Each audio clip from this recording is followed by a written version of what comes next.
دعتني هجوسي وابتدت انظم القفال وبارك نغم بنت الشيوخ الكبار. دعتني هجوسي وابتدت انظم القفال وبارك نغم بنت الشيوخ الكبارية. بعد جهد 5 سنين نغم للفخر عنوان، زهت بالشهادة في علامات عالية.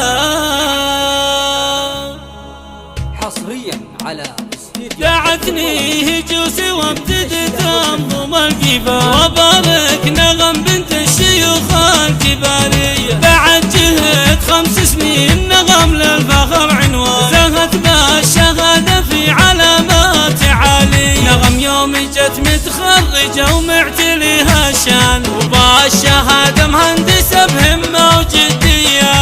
أسخر لها بيد الشعر واجمل القفال، واغني بعالي الصوت شيلة حماسي. نغم فيها تزهى الجامعة والعزوم تبان، من شموخها اللي لا تفوق الشموخي. وابوها الكفو حماد للمرجلة عنوان، عريب السلايل ثور في المقامية. وابو ناصر الليلة بتخرج نغم فرحان، يفاخر ببنت ماخذتها بعزومية. وحماد له وقفات يشهد لها الميدان، ومعروف يصيته بالفعول الرهاوية. هذا يعني زين المعتزم محزم مليان، رعى النخوة والفزعة وربعاها للهية. ومناصر الشيخ لها دوم قدروشان، مباديها للطيبة وخصايل مهاوية.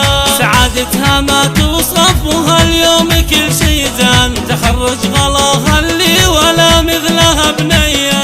تباها بنغم في محفل الشعر والقفال، على العز ربتها وعلى الطيب مبنية. اخوها الكفو نصر خذا بالوفا نشان، مفعولات نومس والمواقف رجولية. والعنوز ربع فالحمى والوغى شجعان، رجال الحرايب والفخر والبطولية.